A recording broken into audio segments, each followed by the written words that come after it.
여러분, 사람은 언제 가장 불안해질까요? 불행이 몰려올 때라고 생각하기 쉽지만 사실은 반대일지도 모릅니다. 모두가 축복이라고 말하는 순간 내 몸 어딘가가 먼저 위험을 감지할 때가 있어요. 오늘 밤 서울의 야경이 통창 밖에 보석처럼 박혀 있습니다. 높은 곳, 가장 비싼 빛들이 모인 곳, 태산 리조트 스카이라운지, 클래식 선율이 천천히 흐르고 샹들리에가 금빛 파도를 뿌립니다.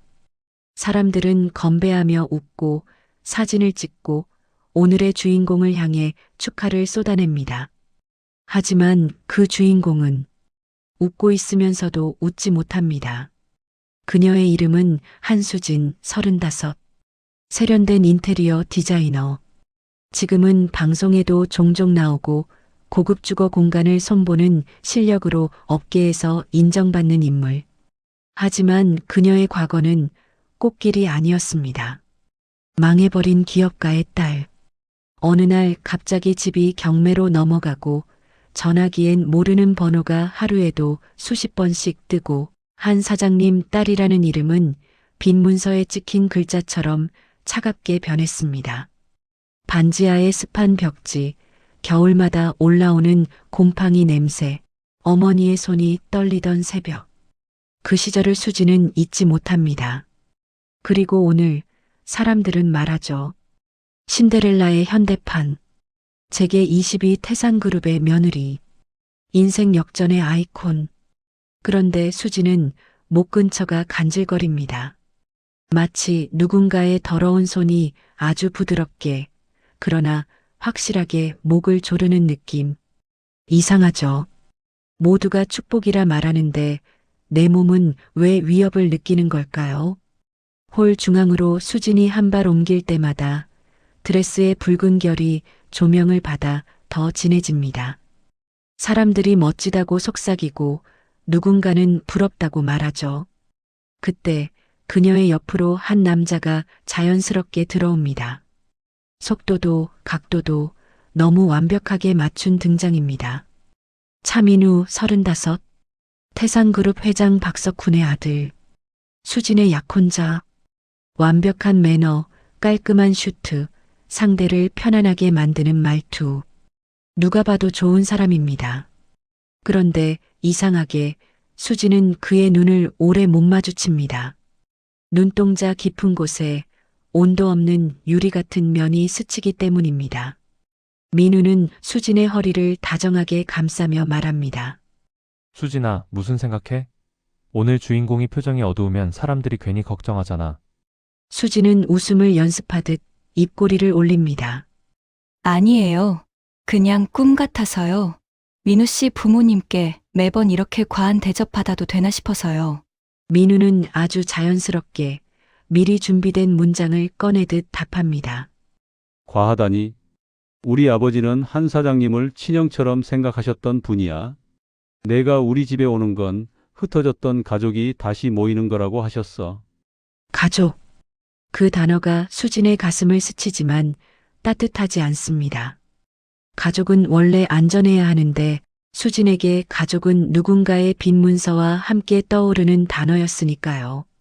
사람들 사이가 갈라지고 또 다른 주인공들이 등장합니다. 연회장의 조명은 그들을 위해 한 번 더 반짝입니다. 태산그룹 회장, 넉넉한 웃음, 낮고 안정된 목소리, 상대를 아랫사람으로 만들지 않는 척하는 눈빛. 그는 늘 인자한 은인으로 소개됩니다. 과거엔 수진의 아버지 운전기사였지만 지금은 재계인물. 사람들은 그 역전을 성공 신화라고 부르죠. 그 옆에는 조영숙 60, 수억 원대 다이아몬드 목걸이, 상류층 부인의 말투, 손끝 하나까지 계산된 표정. 하지만 가까이서 보면 미소의 끝이 날카롭게 올라가 있습니다. 사람의 약한 부분을 재는 눈빛. 그 눈빛이 수진을 한번 훑고 지나갈 때 수진은 피부가 얇게 저려옵니다. 박석훈은 수진에게 다가와 말합니다. 허허, 우리 예비 며느리. 오늘 정말 눈부시구나. 한 사장님이 살아계셨다면 얼마나 좋아하셨을까? 수지는 예의 바르게 고개를 숙입니다. 감사합니다, 아버님. 그리고 조영숙은 수진의 어머니 강영애의 손을 덥석 잡습니다. 그 손은 따뜻하지만 잡는 힘이 이상하게 단단합니다. 마치 놓치지 않겠다는 선언처럼요. 영애 씨, 우리가 남인가요? 수진 아범 가고 나서 영애 씨 고생한 거 생각하면 지금도 밤잠을 설쳐요. 우리가 더 일찍 챙겼어야 했는데 회사 살리느라 정신이 없었어. 영애의 눈이 촉촉해집니다. 영애는 평생 곱게 자라 세상 물정에 어둡습니다. 남편이 살아있을 때는 남편이 세상의 벽이었고 남편이 떠난 뒤에는 은인이 새로운 벽이 되었죠. 영애는 떨리는 목소리로 말합니다. 정말 감사합니다. 우리 남편이 남긴 빚 때문에 박 회장님이 얼마나 고생하셨는지 알아요. 망해가는 회사를 인수해서 이렇게 키워주시고 저희까지 걷어주시니 죽어서도 이 은혜 잊지 못할 거예요. 수지는 그 말을 듣는 순간 입안이 마릅니다. 어머니의 감사는 너무 진심이라서 되려 잔인합니다. 왜냐하면 수지는 어머니가 믿는 진실이 너무 깔끔하게 정리되어 있다는 걸 느끼고 있기 때문입니다.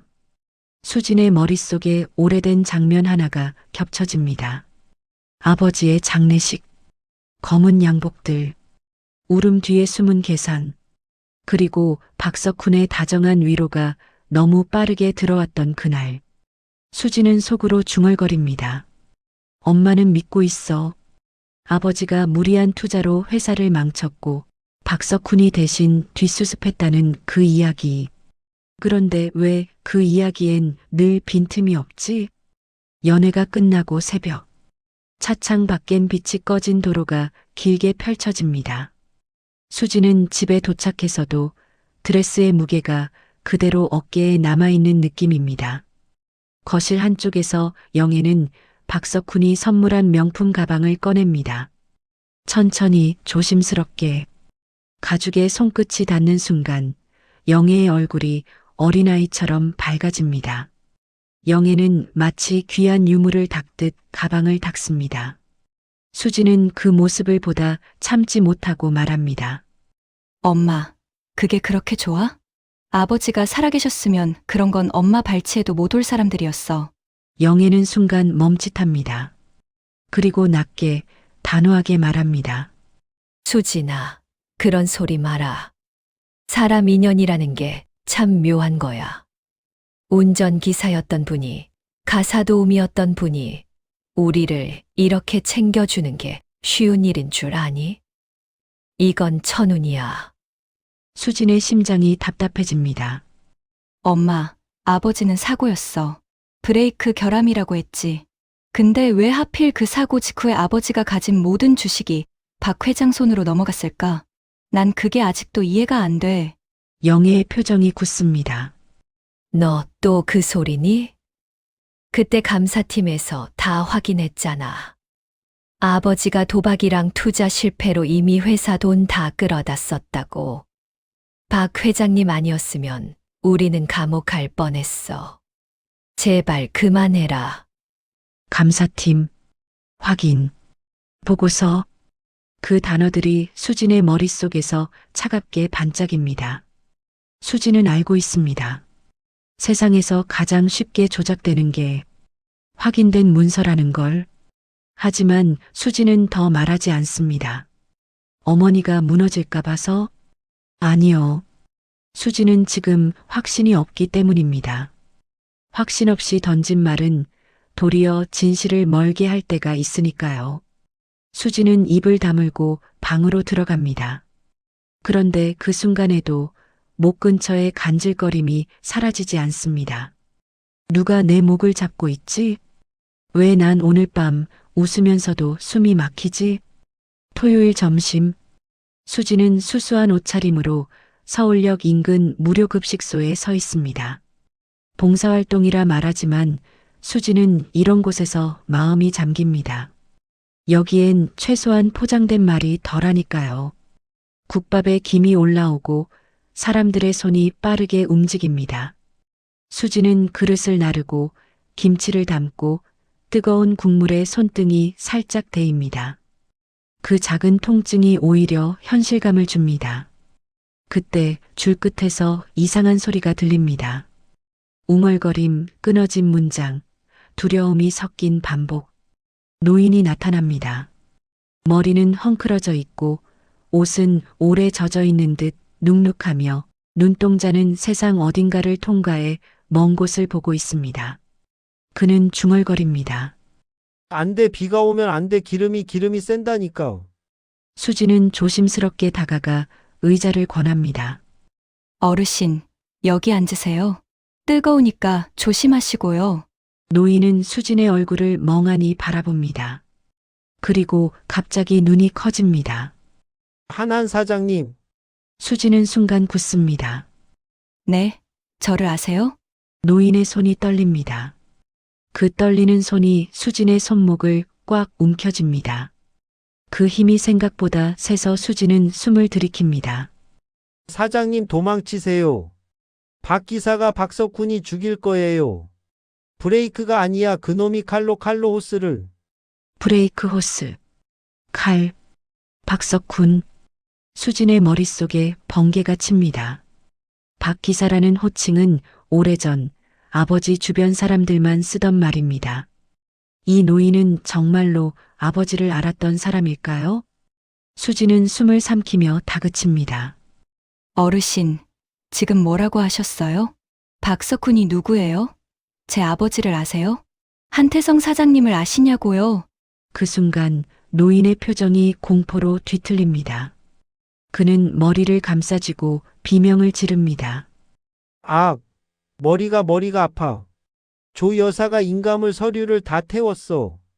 김비서 죽여 나를 죽이려 해. 급식소 직원들이 달려옵니다. 노인을 떼어놓고 진정시키려 하지만 노인은 발작하듯 몸부림치며 끌려나갑니다. 수지는 멍하니 서 있다가 바닥에 떨어진 낡은 천 조각을 발견합니다. 천을 펼치자 그 안에 꼬질꼬질한 종이 뭉치가 숨겨져 있습니다. 수지는 가슴이 쿵 내려앉습니다. 진실은 늘 이렇게 옵니다. 반짝이는 스카이라운지가 아니라 젖은 바닥과 찢어진 천 조각 속에서. 그날 밤 수진의 작업실. 수지는 문을 잠그고 불을 켭니다. 도시의 소음이 유리창에서 멀어지고 방 안에 종이 넘기는 소리만 남습니다. 수지는 천 조각을 풀어 종이들을 정리합니다. 그 안에는 과거 아버지 회사의 비밀 장부 사본과 일기 형태의 메모가 섞여 있습니다. 필체는 급하고 문장은 끊어져 있으며 몇 군데는 물에 번진 자국이 있습니다. 그런데 읽히는 건 있습니다. 너무 선명하게. 10월 12일. 박석훈이 사장님 차를 몰래 점검하는 것을 봤다. 정비소가 아니라 자신의 집 차고에서. 수지는 침을 삼킵니다. 왜 하필 집 차고에서? 10월 13일. 사장님이 갑자기 돌아가셨다. 회사 금고에 있던 인감과 장부가 사라졌다. 수진의 손끝이 떨립니다. 아버지가 죽은 날. 그날을 수지는 잊지 못합니다. 사고 소식이 들려왔을 때의 숨막히는 공기, 어머니의 주저앉는 무릎, 그리고 장례식장에서 너무 빨리 등장했던 정리된 말들. 조영숙이 나를 보며 웃었다. 그녀의 앞치마에 피가 묻어 있었다. 수진의 등골이 서늘해집니다. 앞치마에 피가 묻은 사람이 웃었다고요? 그 웃음은 어떤 웃음이었을까요? 죄책감이 아니라 내가 이겼다는 웃음이었을까요? 10월 15일. 내가 알게 된 것을 눈치챈 것 같다. 박석훈이 술 한잔하자며 나를 불렀다. 수지는 종이를 떨어뜨립니다. 숨이 턱 막히고 눈물이 터집니다. 오열은 예쁘게 나오지 않습니다. 그녀는 손등으로 눈물을 쓸어도 멈추지 않는 떨림에 결국 책상 모서리를 붙잡고 몸을 웅크립니다. 아버지는 사고가 아니었습니다. 살해당했을 가능성이 너무 높습니다. 그리고 그 살인마들의 손을 잡고 수지는 오늘 연회장에서 웃고 있었습니다. 더 끔찍한 건 어머니입니다. 어머니는 그들을 은인이라 불렀고 고개를 숙이며 감사했습니다. 진실을 모르는 죄는 죄가 아니라고 말하고 싶지만 수지는 오늘 그 무지마저 잔인하게 느껴집니다. 수지는 벽에 걸린 태산 리조트 조감도를 찢어버립니다. 종이가 찢어지는 소리가 방 안에서 크게 울립니다. 하지만 진짜 찢고 싶은 것은 종이가 아니라 그 종이 뒤에 붙어 있는 태산이라는 이름입니다. 수지는 거울을 봅니다. 거울 속의 자신은 연회장의 수진과 다릅니다. 립스틱 아래 숨겨진 표정이 드러나고 눈동자는 차갑게 굳어 있습니다. 수지는 속으로 말합니다. 가면을 쓴 채 살고 있던 건 내가 아니야. 그 악마들이야. 인자함으로 탐욕을 포장한 채 모두를 속인 건. 그리고 그녀는 결심합니다. 울음이 끝난 자리에 남는 건 늘 결심입니다. 진실을 찾기 전까지는 한 발도 물러서지 않겠다고. 다음 날 수지는 태상그룹 회장실로 들어갑니다. 오늘의 수지는 다른 사람입니다. 어제까지의 수진이 안전한 표정을 고르며 살았다면 오늘의 수지는 표정을 무기로 씁니다. 박석훈은 여전히 인자한 미소로 맞이합니다. 오, 수진아. 예고도 없이 웬일이냐? 수지는 차분한 목소리로 리모델링 기획안을 언급합니다. 말끝은 부드럽고 시선은 흔들리지 않습니다. 그리고 자연스럽게 질문을 던집니다. 아버님, 과거에 저희 아버지 모셨던 김 비서님 말이에요. 사고 당일에 그분은 어디 계셨나요? 엄마는 그분이 퇴사하고 고향 가셨다고 알고 계시던데요. 그 순간 정말 찰나 박석훈의 찻잔이 멈춥니다. 눈동자가 아주 작게 떨립니다. 그 떨림은 놀람일까요? 불쾌일까요? 아니면 공포일까요? 박석훈은 곧 미소를 복구합니다. 김비서? 아, 그 친구. 사장님 사고 소식 듣고 충격을 받아 제정신이 아니었단다. 자책하다가 스스로 잠적했지. 왜 갑자기 그 친구 이야기를 하니? 수지는 싱긋 웃습니다. 웃음은 완벽합니다. 하지만 온도는 없습니다. 아니요, 그냥요. 꿈에 아버지가 나오셔서요. 김 비서를 꼭 찾으라고 하시는 것 같아서요. 박석훈의 얼굴이 미세하게 굳어집니다. 아주 잠깐 인자함의 막이 얇아지며 그 아래에 날 것이 비칩니다. 수지는 확신합니다. 맞아.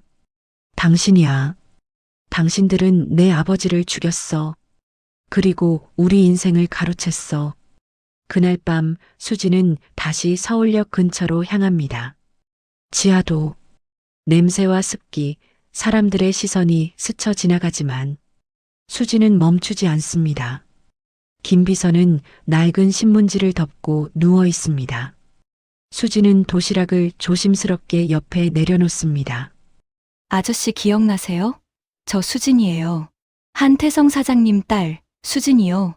노인의 눈이 흔들리다 잠시 맑아집니다. 아가씨, 수진 아가씨.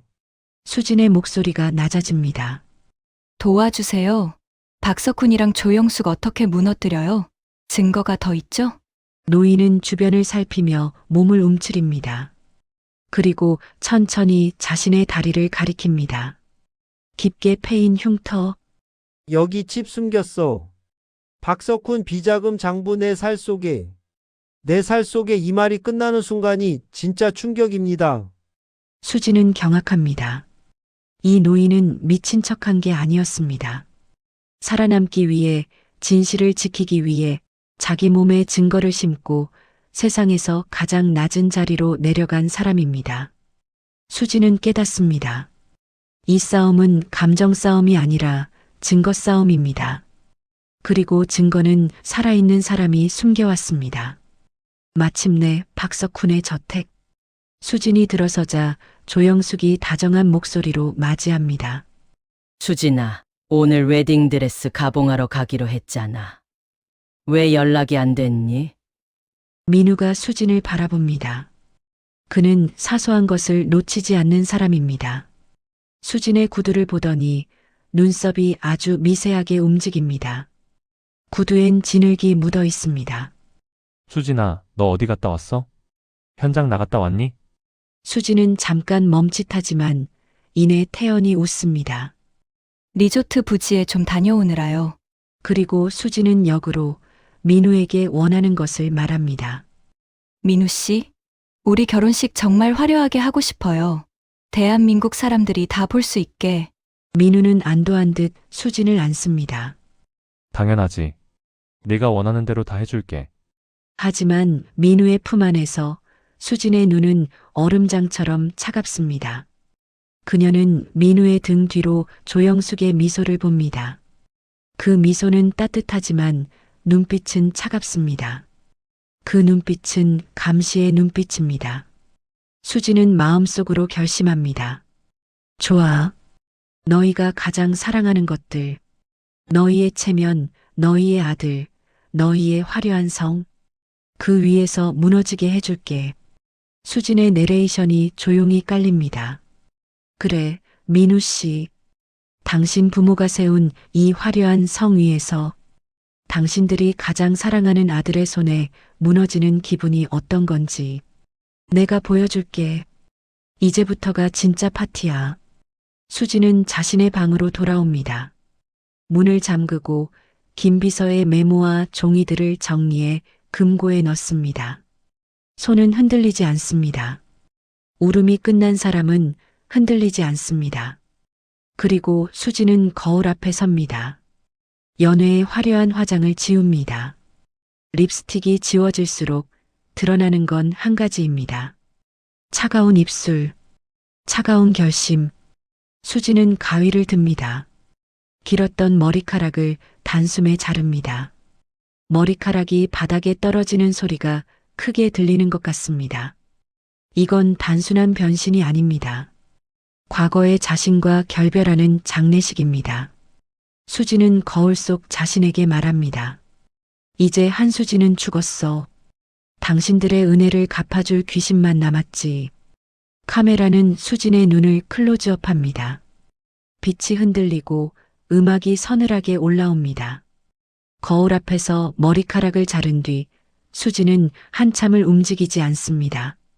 바닥에 떨어진 머리카락은 과거의 자신 같습니다. 사랑받고 싶어서 웃었고 살아남기 위해 고개 숙였고 의심을 삼키며 괜찮다고 말하던 한수진. 이제 그녀는 압니다. 자신이 올라탄 이 화려한 마차가 축복이 아니라 포장된 도살장일 수 있다는 걸. 수진은 머리끈 대신 아주 얇은 금속 집게로 머리를 정리합니다. 화장은 최소한, 표정은 단단하게. 그리고 그녀는 속으로 다짐하죠. 울음은 끝났다. 이제는 증거다. 수진이 가장 먼저 하는 건 복수 계획을 세우는 게 아닙니다. 김비서를 숨기는 일. 진실을 가진 사람이 사라지면 진실은 다시 사고가 됩니다. 지하도에서 만난 김비서는 잠시 맑아졌다가도 곧 공포에 질려 주위를 두리번거립니다. 그는 박석훈이 자신을 찾고 있다는 걸 몸으로 알고 있습니다. 수진은 작고 오래된 원룸을 하나 빌립니다. 주소는 최대한 단순한 곳. 전입 기록이 남지 않도록 수진은 자신의 이름을 쓰지 않습니다. 대신 오래전 아버지 회사에서 거래하던 외주 업체 명의를 빌립니다. 그럴듯한 정리된 서류는 악마들만 갖고 있는 무기가 아니니까요. 김 비서는 방 안에서 신문지를 접고 또 접습니다. 마치 세상과 자신 사이에 벽을 쌓듯. 수진은 도시락을 내려놓고 말합니다. 아저씨, 이제는 숨지 말아요. 제가 끝낼게요. 김 비서는 떨리는 손으로 자신의 다리를 움켜쥐며 중얼거립니다. 그놈 냄새 맡아. 나 살아있는 거 냄새 맡아. 수진은 그 말이 과장처럼 들리지 않습니다. 박석훈은 냄새를 맡는 사람이니까요. 권력의 냄새, 돈의 냄새, 그리고 위험의 냄새. 칩을 꺼내려면 수술이 필요합니다. 하지만 병원에 가는 순간 모든 게 끝입니다. 신원 조회, 기록, CCTV, 진료 내역. 태상그룹은 그 정도의 길목은 얼마든지 막을 수 있습니다. 수지는 직접 검증된 사람을 찾아 나섭니다. 법의학이 아니라 비공식 수술을 할 수 있는 사람. 그런 사람은 세상에 있습니다. 하지만 그들은 빛 아래 살지 않죠. 수지는 조용히, 아주 조용히 움직입니다. 자신의 휴대폰은 두고 나갑니다. 택시 대신 지하철, 현금, 여러 번 갈아탄 동선, 그리고 마침내 한 명의 의사와 연결됩니다. 정확히는 의사였던 사람, 면허를 잃었지만 손은 아직 살아있는 사람. 그는 조건을 말합니다. 사람 하나 살리려다 나까지 죽을 수는 없어요. 수지는 담담하게 답합니다. 살리는 게 아니에요. 이 사람은 진실을 들고 있고, 전 그 진실을 꺼낼 뿐이에요. 한편 조영숙은 수진의 변화를 느낍니다. 여자들은 압니다. 특히 같은 종류의 여자들은 상대의 온도 변화를 더 빨리 알아차리죠. 조영숙은 웃으며 민우에게 말합니다. 수진이가 요즘 바쁘다더라. 결혼 준비도 있고 일이 많겠지. 하지만 그 말 뒤로 조영숙의 손은 이미 움직이고 있습니다. 사람을 붙입니다. 운전기사, 가사 도우미, 웨딩 플래너, 리조트 현장 직원. 그들의 역할은 하나입니다. 수진의 동선과 표정을 기록하는 것. 그리고 조영숙은 박석훈에게 보고합니다. 그애 요즘 눈빛이 달라요. 꼭 무언가를 숨기는 사람처럼. 박석훈은 웃습니다. 인자한 미소. 그러나 눈동자는 계산기로 변합니다. 숨기면 찾으면 된다. 민우는 수진을 사랑한다고 믿습니다. 적어도 민우는 그렇게 말하는 법을 배웠습니다. 하지만 민우에게 수진은 사랑의 대상이기도 하고 아버지에게 인정받기 위한 완벽한 프로젝트이기도 합니다. 민우는 어느 날 수진의 손목을 잡고 말합니다. 수진아, 너 요즘 나한테 숨기는 거 있어? 수진은 미소 짓습니다. 연습한 미소. 없어요. 내가 숨길 게 뭐가 있어요. 민우는 수진의 얼굴을 오래 봅니다. 너 웃을 때 눈이 안 웃어. 그 말이 찌릅니다. 수진은 속으로 웃습니다. 맞아요. 이제 내 눈은 웃지 않아요. 웃는 건 입술이고 내 눈은 당신들을 세고 있어요. 수진은 민우에게 손을 얹습니다. 민우 씨, 결혼식 더 크게 할까요? 아버님이 좋아하시잖아요. 세상이 다 보게. 민우는 안도합니다. 수진이 도망이 아니라 전진을 택했다고 착각하니까요. 하지만 그 순간 수진은 확신합니다. 민우는 아직 자기 편이 아닙니다. 민우는 사실이 아니라 가족 편일 가능성이 큽니다. 수술 날짜가 잡힙니다. 장소는 폐업한 동네 의원의 뒷방 같은 공간. 하얀 조명이 아니라 누런 조명. 깨끗한 병원 냄새 대신 소독약과 오래된 곰팡이 냄새가 섞여 있습니다. 김 비서는 겁에 질렸답니다. 그놈 올 거야, 올 거야. 수지는 그의 손을 잡습니다. 안 와요. 제가 지켜요. 의사는 장갑을 끼며 말합니다. 잠깐이면 됩니다. 하지만 소리 내면 끝이에요. 김 비서의 다리 흉터를 절개하는 순간 수지는 눈을 감지 않습니다. 기억합니다. 아버지의 장례식장에서 누가 울었고 누가 웃었는지, 그리고 어머니가 누구에게 고개 숙였는지. 피가 조금 번지고 의사의 집게가 살 속을 더듬습니다. 그리고 작은 메모리 칩 하나가 나옵니다. 세상에서 가장 작은 폭탄. 수지는 숨을 멈춥니다. 의사가 낮게 말합니다. 이걸 어디에 숨길 겁니까? 수지는 칩을 작은 금속 케이스에 넣습니다. 그리고 아주 조용히 답합니다. 세상에서 가장 안전한 곳에요. 그들이 절대 의심하지 않는 곳. 수지는 칩을 곧바로 열지 않습니다. 열면 돌이킬 수 없으니까요. 수지는 먼저 안전장치를 만듭니다. 침내용 복제, 복제본 2개 생성, 한 개는 외부 클라우드가 아닌 오프라인 저장 암호화, 한 개는 만약 내가 사라지면 자동 전달 설정 변호사 사서함. 수지는 변호사를 직접 만나지 않습니다.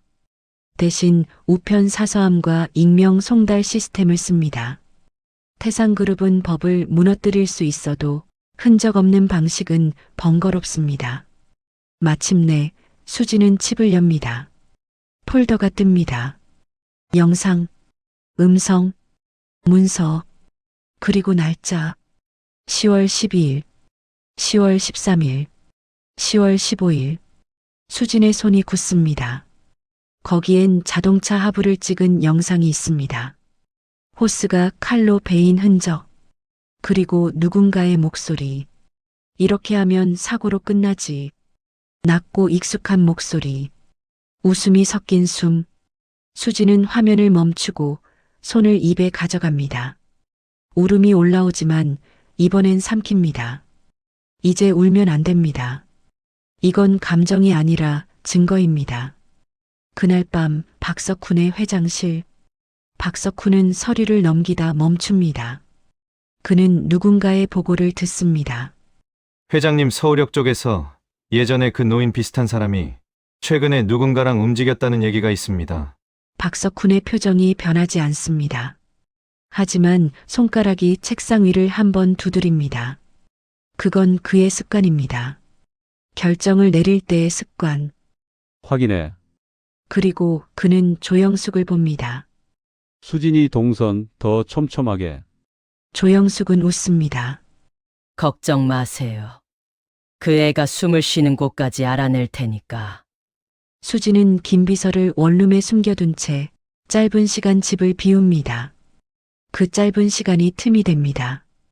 원룸 복도의 낯선 발소리, 문 앞에서 잠깐 멈춘 그림자, 그리고 조용한 열쇠 소리. 누군가가 자물쇠를 열 줄 아는 사람입니다. 김비서는 순간 몸을 일으킵니다. 공포가 그의 반사신경을 살립니다. 그는 창문 쪽으로 기어가듯 움직입니다. 그리고 창문 밖으로 구조 요청을 하려는 순간 문이 열립니다. 검은 장갑, 낮은 목소리. 할아버지, 오랜만이네요. 김비서는 비명을 지르려다 입을 막힙니다. 그때 수진이 돌아옵니다. 수진은 복도 끝에서 그 장면을 봅니다. 잠깐의 정적. 그리고 수진은 사람이 아니라 상황을 먼저 봅니다. 도망갈 틈, 상대의 수, 현관까지의 거리, 핸드폰은, CCTV 사각은. 수진은 울지 않습니다.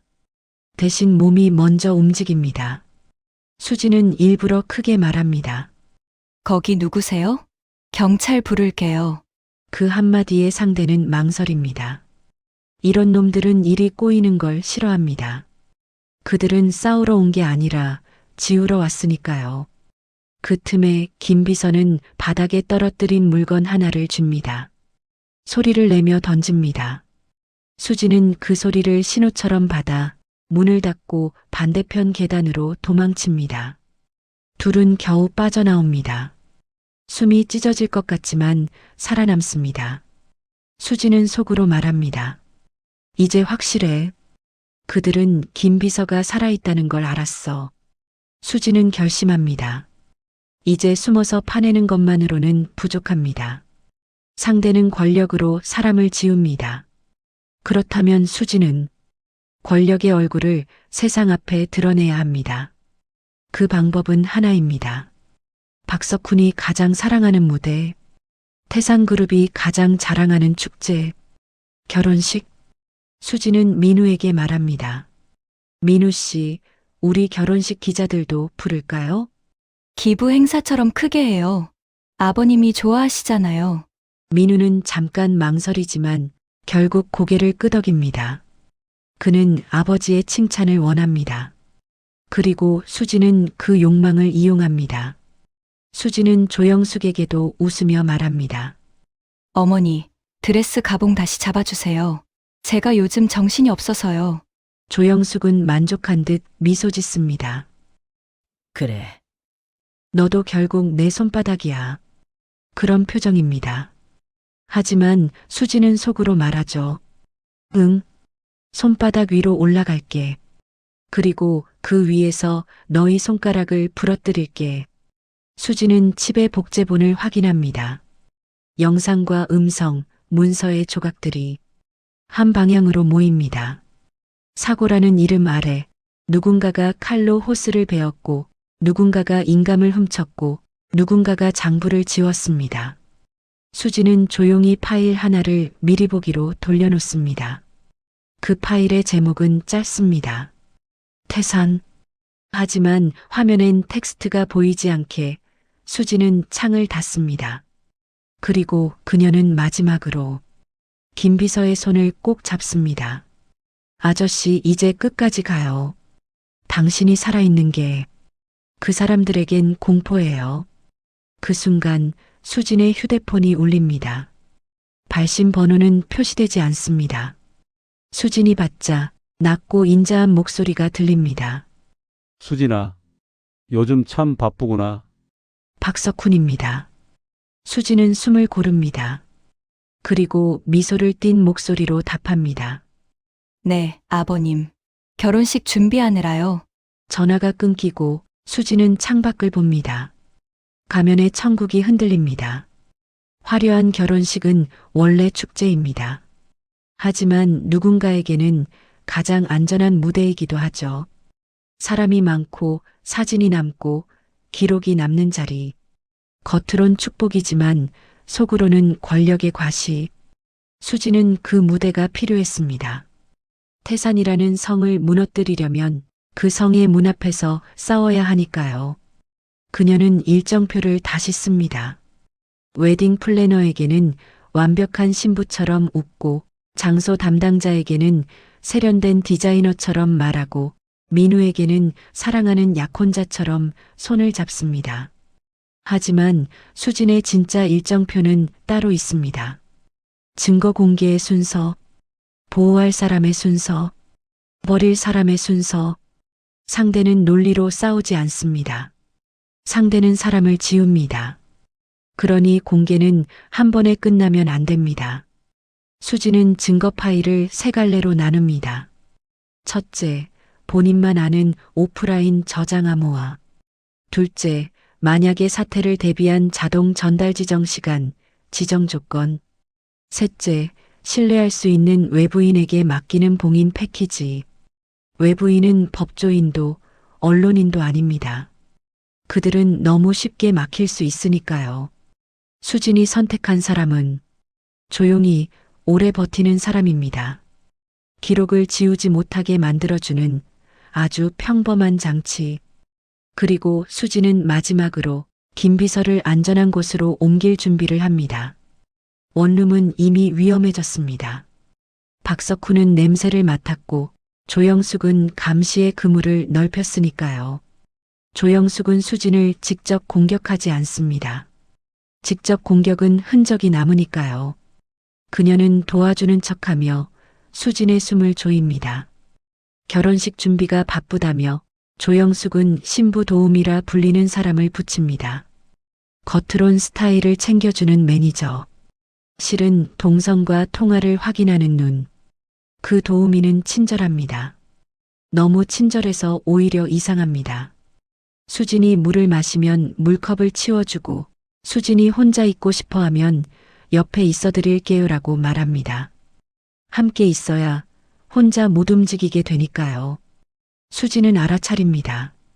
좋아. 감시가 붙었으면 감시가 보는 곳에서 움직이면 돼. 그럼 내가 하는 모든 행동은 오히려 기록이 된다. 수지는 일부러 정상적인 일정을 크게 움직입니다. 드레스 피팅, 꽃 장식, 리조트 답사. 그리고 그 사이사이에 진짜 움직임을 숨깁니다. 민우는 수진이 점점 차가워지는 걸 압니다. 하지만 그는 차가움의 이유를 가족에서 찾습니다. 자신의 가족을 의심하는 건 민우에게 배운 적 없는 선택지니까요. 민우는 수진에게 묻습니다. 수진아, 혹시 우리 집에 불만 있어? 아니면 내 부모님이 너한테 뭔가 했어? 수진은 고개를 젓습니다. 아니야.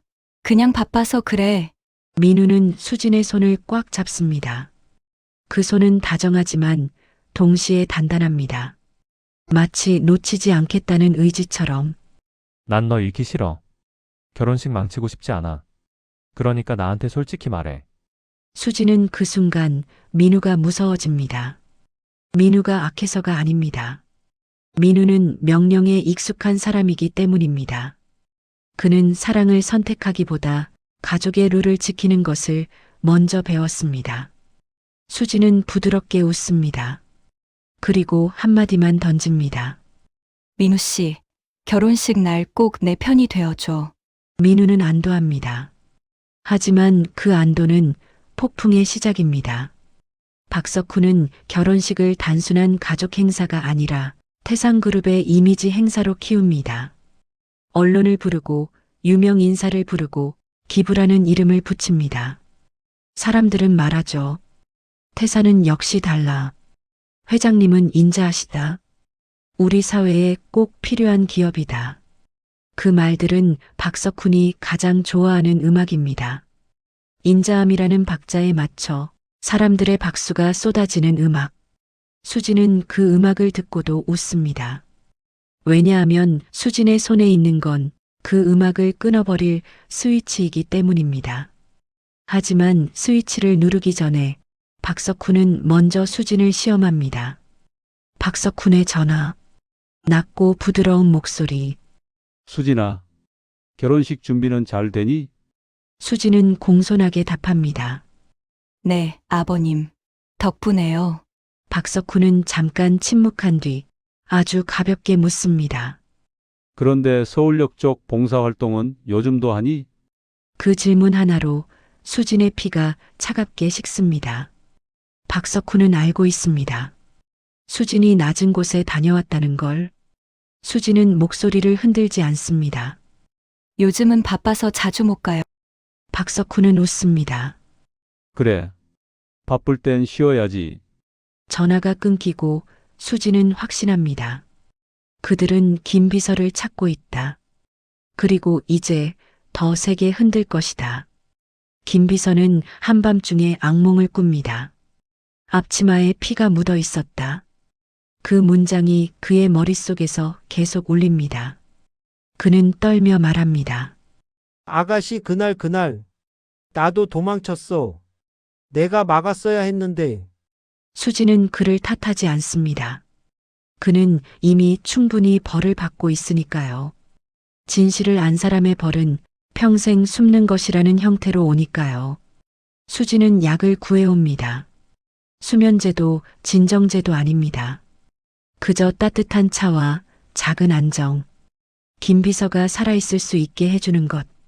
그런데 그날 수진의 감시 도우미가 수진의 가방을 슬쩍 봅니다. 티백, 약봉지, 현금, 사소한 것들이 이상한 조합으로 모여 있으면 사람은 비밀을 냄새 맡습니다. 도우미는 조영숙에게 보고합니다. 마님, 아가씨가 요즘 약이랑 현금을 자주 챙겨요. 조영숙의 미소가 아주 얇아집니다. 그래. 그럼 더 가까이 붙어. 수지는 결혼식 전날 밤 혼자 리조트 행사장에 들어갑니다. 물론 공식적으로는 동선 체크입니다. 도우미도 플래너도 직원도 따라옵니다. 수지는 그것을 허락합니다. 수지는 무대 동선을 확인하고 마이크 위치를 확인하고 스크린 연결을 확인합니다. 그리고 수지는 아주 자연스럽게 말합니다. 혹시 영상 하나 테스트해도 될까요? 결혼식 오프닝에 가족 영상 넣고 싶어서요. 플래너는 흔쾌히 고개를 끄덕입니다. 직원들도 장비를 켭니다. 그 순간 수진의 심장은 조용히 뛰기 시작합니다. 수진은 증거 영상을 틀지 않습니다. 대신 전혀 무해한 영상 하나를 틉니다. 하지만 중요한 건 장비가 어떤 형식의 파일을 읽고 어떤 경로로 재생되며 어디에 로그가 남는지를 확인하는 것입니다. 수지는 속으로 계산합니다. 좋아.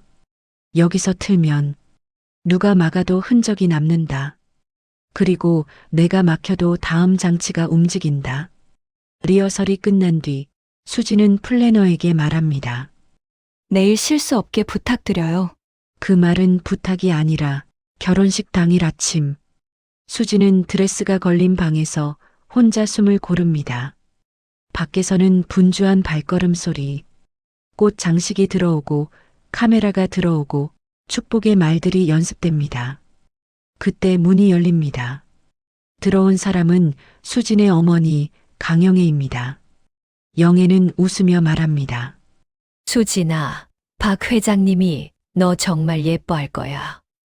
수지는 순간 멈춥니다. 어머니는 아직도 모릅니다. 그들이 어떤 사람인지.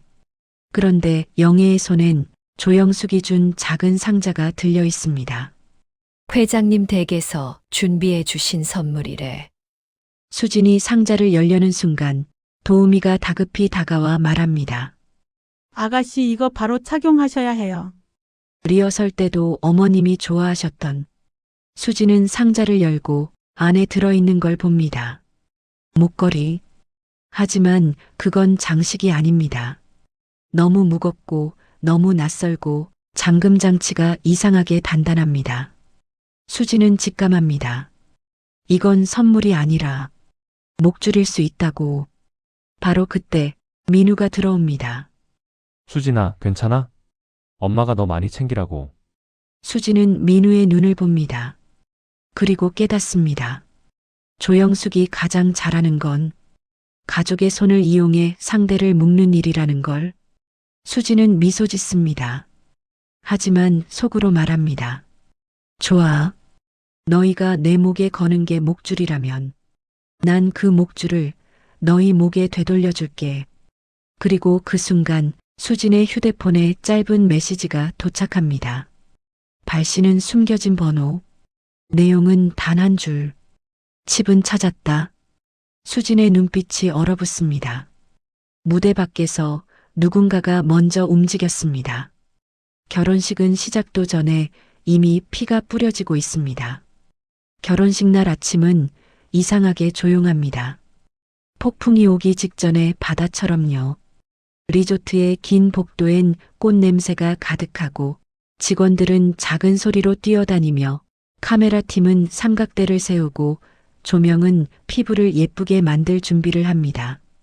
수진의 신부 대기실, 거울 앞에 놓인 드레스, 하얀 천, 은은한 향수, 모든 것이 축복처럼 빛납니다.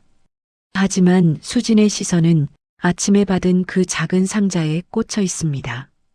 무겁고 낯선 목걸이, 잠금 장치가 단단한 선물처럼 포장된 무언가. 수진은 스스로에게 말합니다. 오늘은 울면 안 돼. 오늘은 망설이면 안 돼. 오늘은 끝내야 해. 조영숙은 오늘도 우아합니다. 하객들이 감탄할 만큼 완벽한 헤어와 메이크업. 미소는 부드럽고 말투는 다정합니다. 하지만 조영숙의 다정함은 항상 목적지가 있습니다. 조영숙은 수진에게 다가와 말합니다. 수진아, 이 목걸이 회장님이 직접 고르셨어. 내가 이 집안에 들어오는 순간을 기념하고 싶으시대. 수진은 웃습니다. 감사합니다, 어머니. 조영숙은 직접 수진의 목에 목걸이를 걸어주려 합니다. 그 순간 수진은 아주 작은 반응을 보입니다. 어깨가 0.5초 굳습니다. 조영숙은 그걸 놓치지 않습니다. 그리고 조영숙은 첫 번째 실수를 합니다. 너무 빨리 조여옵니다. 상대가 도망칠 여지를 주지 않으려는 조급함. 그 조급함이 가끔 사람을 실수하게 만들죠. 수지는 부드럽게 몸을 돌려 제가 직접 할게요라며 목걸이를 받아듭니다. 조영숙은 웃지만 눈동자는 차갑습니다. 수지는 속으로 말합니다. 좋아. 너희가 내 목을 조이려는 순간 내가 먼저 너희 숨을 끊어버릴 거야. 박석훈은 결혼식을 행사로 만듭니다. 태상그룹의 브랜드가 빛나는 쇼, 기자석, VIP석, 후원 배너, 축하 영상, 기부 발표. 하객들은 축복을 보러 온 게 아닙니다. 권력을 보러 온 겁니다. 그리고 박석훈은 그 사실을 누구보다 잘 압니다. 박석훈은 무대 뒤에서 행사의 순서를 다시 확인합니다. 오프닝 영상, 기부 발표, 축사, 신랑 신부 입장. 모든 것이 통제된 시간표. 그때 박석훈이 한마디 합니다. 오늘은 실수하면 안 된다. 그 말은 직원들에게 하는 말 같지만 실은 수진에게 향한 말입니다. 박석훈은 이미 수진을 의심하고 있습니다. 그래서 오늘 그는 통제를 더 강화합니다. 민우는 신랑 대기실에서 넥타이를 고쳐 매며 거울을 봅니다. 그의 표정은 평온해야 하는데 왠지 불안이 스며 있습니다. 민우는 수진에게 다가와 낮게 묻습니다. 수진아, 우리 오늘 괜찮겠지? 수진은 웃습니다. 괜찮아요. 민우 씨, 오늘은 완벽할 거예요. 민우는 묻고 싶습니다. 완벽이 무엇을 의미하는지. 하지만 그는 묻지 않습니다. 민우는 늘 그랬으니까요. 가족이 짜놓은 대본 안에서 질문보다 수능을 먼저 배운 사람. 그런 민우에게 수진은 마지막으로 한 번 더 말합니다. 민우 씨, 오늘 내 편이 되어줘요. 정말로. 민우는 잠깐 멈춥니다.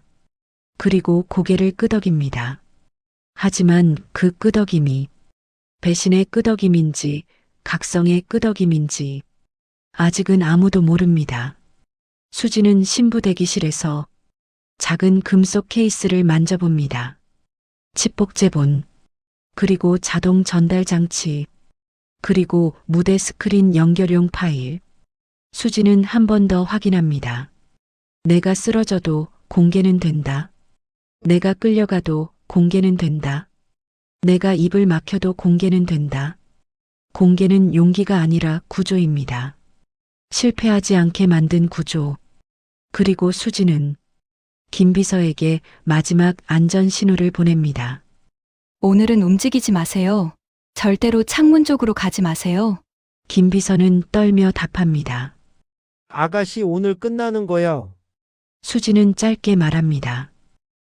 네, 오늘 끝낼 거예요. 음악이 흐릅니다. 하객들이 일어나고 카메라에 빨간 불이 켜집니다. 샹들리에가 빛을 쏟아내고 사회자는 웃으며 말합니다. 오늘 이 자리는 사랑과 나눔의 자리입니다. 박석훈이 먼저 무대에 오릅니다. 인자한 미소, 천천히 호흡하는 목소리. 그는 익숙합니다. 많은 사람 앞에서 좋은 사람인 척하는 게. 박석훈은 기부를 발표합니다. 하객들이 박수를 칩니다. 세상은 그 박수를 사랑합니다. 진실보다 박수 쪽이 더 편하니까요. 그리고 박석훈은 말합니다. 이제 신랑 신부의 입장에 앞서 가족의 추억을 담은 영상을 함께 보시겠습니다. 수진의 심장이 고요하게 뜁니다. 바로 이 순간이 그녀가 설계한 첫 번째 칼날입니다. 영상이 재생되려는 순간 조영숙이 스태프 쪽으로 다가갑니다. 잠깐만요. 영상 파일이 바뀐 것 같아요. 그녀는 우아한 친절로 말하지만 손은 급합니다. 조영숙은 스태프의 노트북을 만지려 합니다. 그 순간 스태프가 당황해 뒤로 물러납니다. 장비가 흔들리고 화면이 깜빡입니다. 이게 조영숙의 두 번째 실수입니다. 너무 많은 사람 앞에서 너무 직접적으로 개입해버린 것. 하객 몇 명이 이상함을 느끼고 서로를 봅니다. 왜 저러지? 영상이 뭐가 문제야? 수진은 그 틈을 놓치지 않습니다. 수진은 조용히 사회자에게 다가가 마이크를 부탁합니다. 사회자는 당황하지만 수진의 미소와 눈빛에 눌려 마이크를 내밀고 맙니다. 수진은 말합니다. 죄송해요. 제가 준비한 영상이 하나 더 있어서요. 오늘 꼭 보여드리고 싶었어요. 그 말은 예쁘게 포장되어 있지만 실은 선언입니다. 이제 시작합니다. 스크린이 켜집니다. 처음엔 평범한 장면입니다. 차량 하부를 찍은 어두운 영상. 하객들은 뭐지? 하는 표정. 그리고 화면이 흔들리며 호스 근처가 클로즈업 됩니다. 베인 흔적, 금속에 남은 마찰 자국, 그리고 낮고 익숙한 목소리. 수지는 말하지 않습니다. 증거가 말하게 둡니다. 하객들이 숨을 멈춥니다. 박석훈의 미소가 굳어집니다. 딱 그 순간 인자함이라는 가면이 얇아집니다. 조영숙은 사회자 쪽으로 달려가 음향을 끄라고 손짓합니다. 하지만 이미 늦습니다. 카메라는 돌아가고 기자석의 핸드폰이 동시에 켜집니다. 사람들은 이제 기억할 준비를 합니다. 수지는 아주 짧게 말합니다. 제 아버지, 한태성 사장님은 사고로 돌아가신 게 아니었습니다. 그 한마디가 연회장의 공기를 갈라놓습니다. 민우는 수진을 봅니다. 그의 눈이 흔들립니다. 그는 믿고 싶지 않습니다. 아버지는 늘 은인이었고 어머니는 늘 품격이었으니까요. 민우가 수진에게 다가오려는 순간 박석훈이 먼저 움직입니다. 박석훈은 민우의 어깨를 잡고 아주 낮게 말합니다. 민우야, 지금은 내가 나서면 안 된다. 그 말은 부탁이 아니라 명령입니다. 민우는 잠시 멈춥니다. 그리고 수지는 그 장면을 봅니다. 민우가 선택해야 할 순간입니다. 가족의 명령이냐, 사실의 얼굴이냐. 민우가 한 걸음 나아가 수진의 옆에 섭니다. 그는 숨을 삼키고 말합니다. 수진 그만해. 이건 여기서 할 일이 아니야. 이 한마디는 배신의 시작일 수도 있고 각성의 시작일 수도 있습니다. 왜냐하면 민우는 아직 진짜 증거를 못 봤으니까요. 수지는 민우를 똑바로 봅니다. 민우 씨, 내가 당신 가족을 무너뜨리려는 게 아니에요. 당신 가족이 내 가족을 먼저 무너뜨렸어요.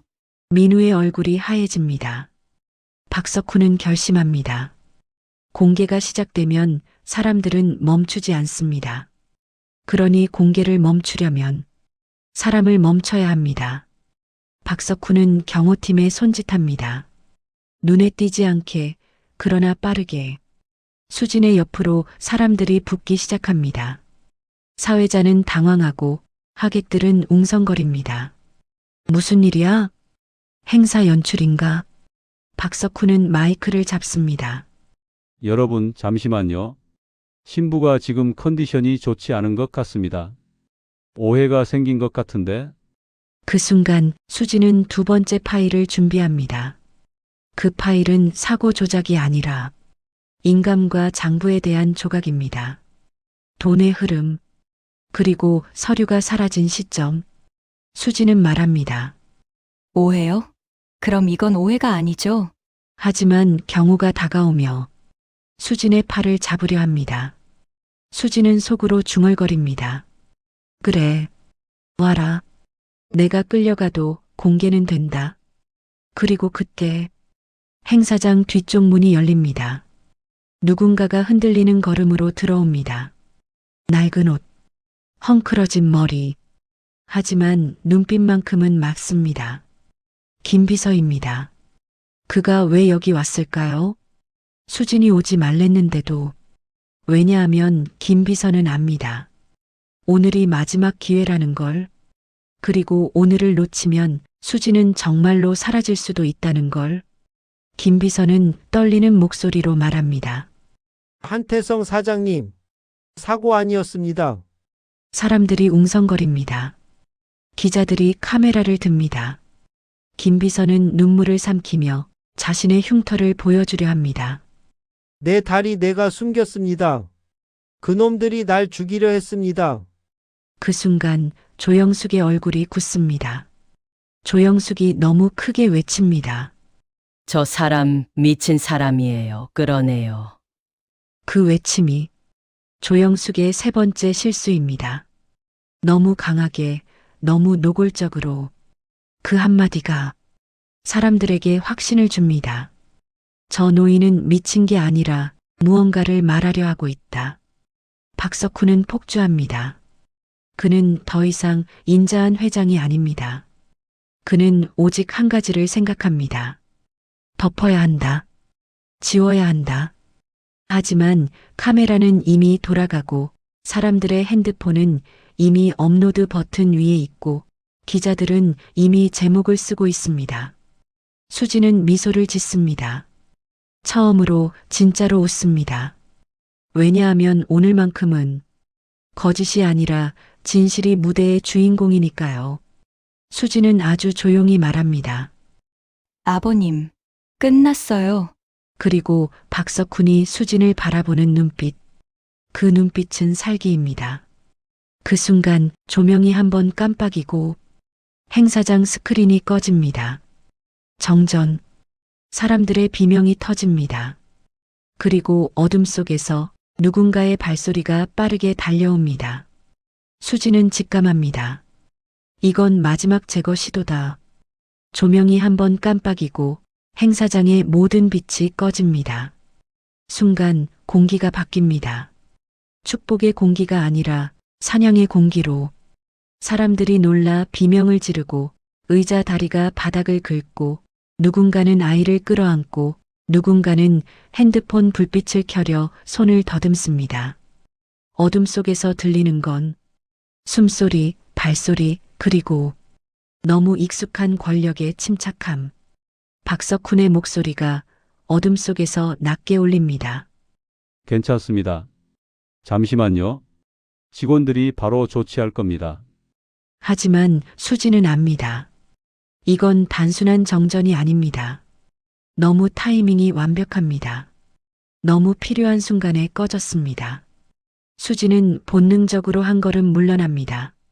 그리고 그때 바로 옆에서 누군가의 손이 수진의 팔을 잡으려 합니다. 어둠 속에서 다가오는 사람들은 큰 소리를 내지 않습니다. 이런 일에 익숙한 사람들은 늘 조용합니다. 조용히 잡고 조용히 끌고 조용히 없애는 법을 알고 있으니까요. 수진의 손목을 잡는 힘이 강해집니다. 그 순간 수진은 손에 쥔 금속 케이스를 꽉 움켜쥡니다. 이것만은 뺏기면 안 됩니다. 수진은 크게 외칩니다. 여기요. 저 누가 잡고 있어요. 사람들의 휴대폰 불빛이 흔들리며 이쪽으로 조금 모입니다. 하지만 어둠은 여전히 많은 것을 가립니다. 그때 또렷한 목소리가 들립니다. 손 떼. 민우입니다. 민우는 수진과 그 손 사이에 서며 단호하게 말합니다. 지금 뭐 하는 겁니까? 민우의 목소리는 흔들리지만 그 흔들림은 공포가 아니라 결심의 떨림입니다. 민우는 처음으로 아버지의 명령이 아닌 자기 목소리로 말합니다. 정전이 조금씩 복구되며 비상등이 붉게 켜집니다. 붉은 빛은 사람의 얼굴을 더 적나라하게 만들죠. 박석훈이 민우를 부릅니다. 민우야, 이리 와. 민우는 움직이지 않습니다. 박석훈은 미소를 지으려 하지만 그 미소는 더 이상 인자함이 아닙니다. 통제입니다. 박석훈이 다시 말합니다. 민우야, 너는 내 아들이야. 그 말은 사랑처럼 들리지만 실은 소유입니다. 민우는 수진을 봅니다. 그리고 수진의 손에 쥐어진 금속 케이스를 봅니다. 민우는 떨리는 목소리로 묻습니다. 수진 그 안에 뭐가 있어? 수진은 짧게 답합니다. 당신 아버지의 진짜 얼굴. 민우는 숨을 삼킵니다. 그리고 박석훈을 향해 말합니다. 아버지. 저 이제 더는 모른 척 못하겠습니다. 그 한마디가 떨어지는 순간 박석훈의 눈동자에서 부드러움이 완전히 사라집니다. 조영숙이 끼어듭니다. 민우야, 너 지금 무슨 소리니? 신부가 컨디션이 안 좋아서 헛소리하는 거야. 조영숙은 늘 정상의 얼굴을 씁니다. 정상적인 가족, 정상적인 행사, 정상적인 말. 그 말들이 쌓여 거짓말이 진실을 덮는 구조. 하지만 오늘은 다릅니다. 김 비서가 이미 사고가 아니다라고 말했고 하객들의 핸드폰은 이미 녹화 중이고 기자들은 이미 제목을 뽑고 있습니다. 조영숙은 순간적으로 선택합니다. 우아함을 버리고 힘으로 밀어붙이기로. 조영숙은 소리칩니다. 저 노인 당장 끌어내. 수진도 끌어내. 이 집안의 결혼식이야. 그 외침이 끝나기도 전에 사람들이 더 확신합니다. 저 여자가 지금 숨기고 있다. 숨기려는 이유가 있다. 우아함의 껍질이 찢어지고 잔인함이 고개를 듭니다. 그때 수진의 어머니 강영애가 무대 가까이로 비틀비틀 걸어 나옵니다. 영애는 지금까지 모든 걸 은혜라 믿었습니다. 운전기사였던 사람이 회장이 되어 자기들을 걷어줬다고 믿었습니다. 그 믿음이 그녀를 살렸고 동시에 그녀를 가둬두었습니다. 영애는 떨리는 목소리로 묻습니다. 회장님, 정말 우리 남편이 잘못한 거 맞나요? 박석훈은 영애를 보며 아주 부드럽게 말합니다.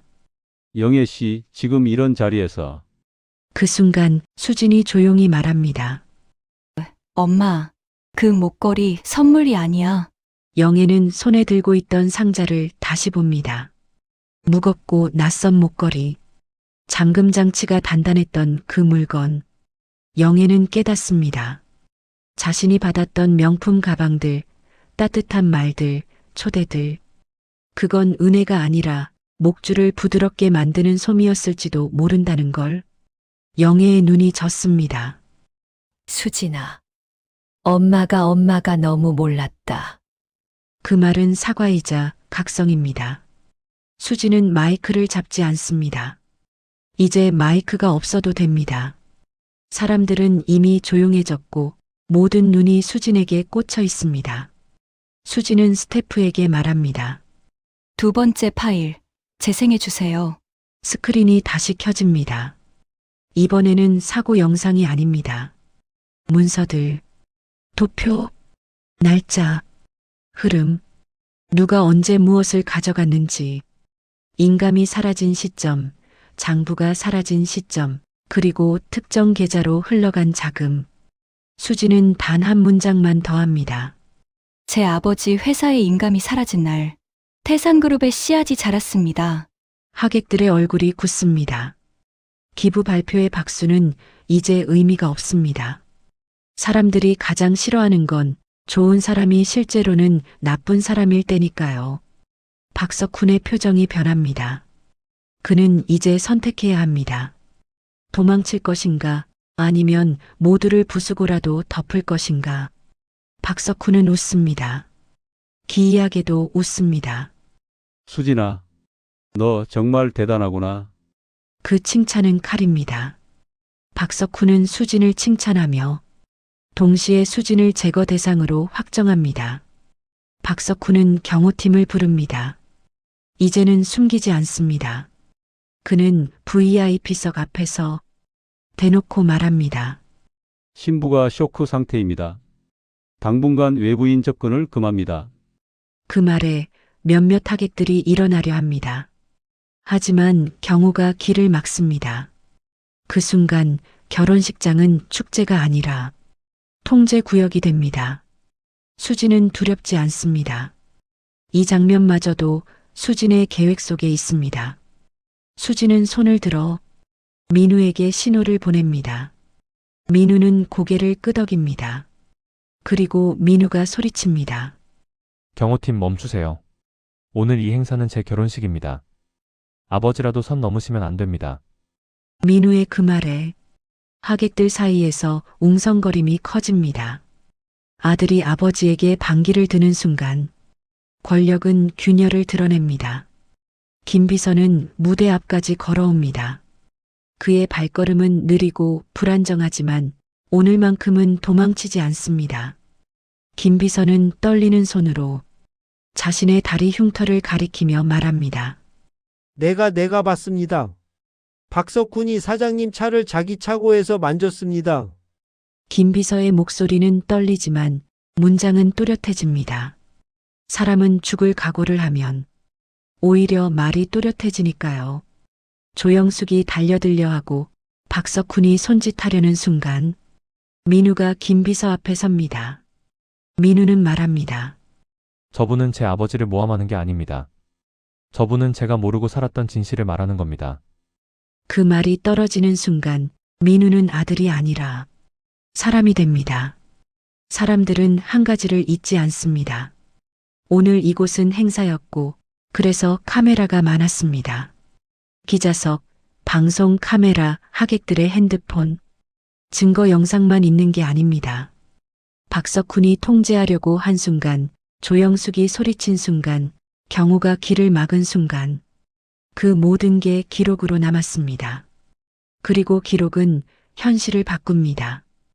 행사장 바깥에서 사이렌 소리가 들립니다. 정확히는 누군가가 이미 신고를 했다는 뜻입니다. 수지는 속으로 생각합니다. 자동 전달 장치 제대로 움직였구나. 수지는 박석훈을 봅니다. 박석훈도 그 소리를 듣습니다. 그리고 그때 박석훈의 눈동자가 움직입니다.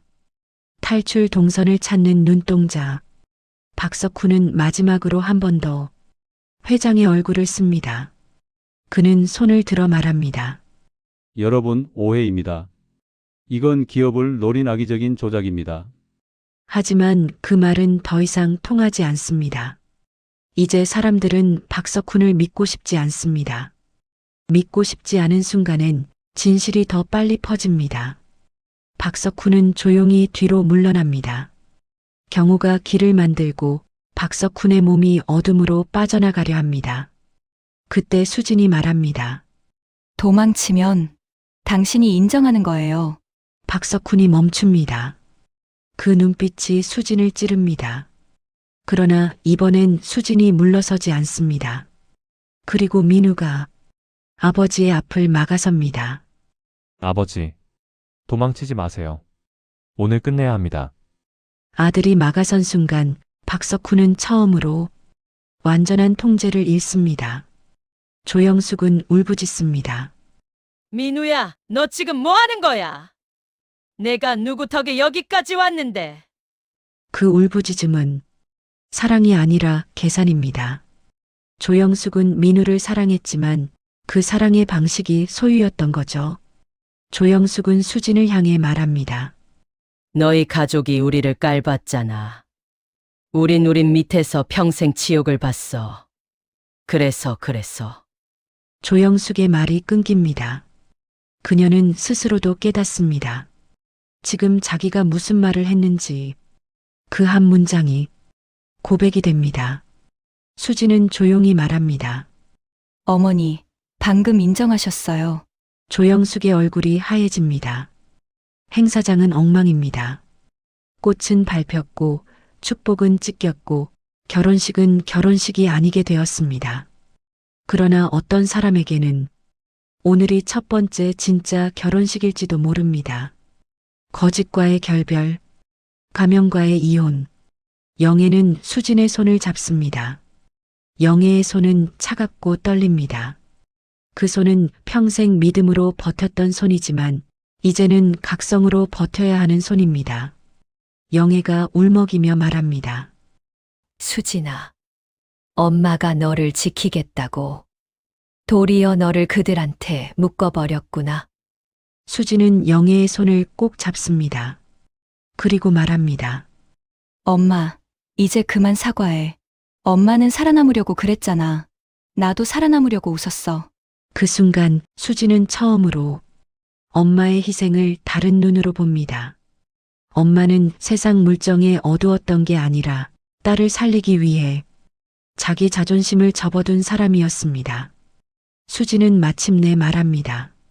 엄마, 오늘부터는 내가 엄마를 지킬게. 카메라는 두 사람의 손을 클로즈업합니다. 그리고 멀리서 들리는 소리, 사이렌, 발소리, 웅성거림. 그러나 그 모든 소리 위로 수진의 마지막 내레이션이 조용히 깔립니다. 사랑은 가끔 가면을 쓰고 나타난다. 은혜라는 이름으로, 축복이라는 이름으로. 하지만 진짜 사랑은 가면이 벗겨진 뒤에도 끝까지 손을 놓지 않는 것이다.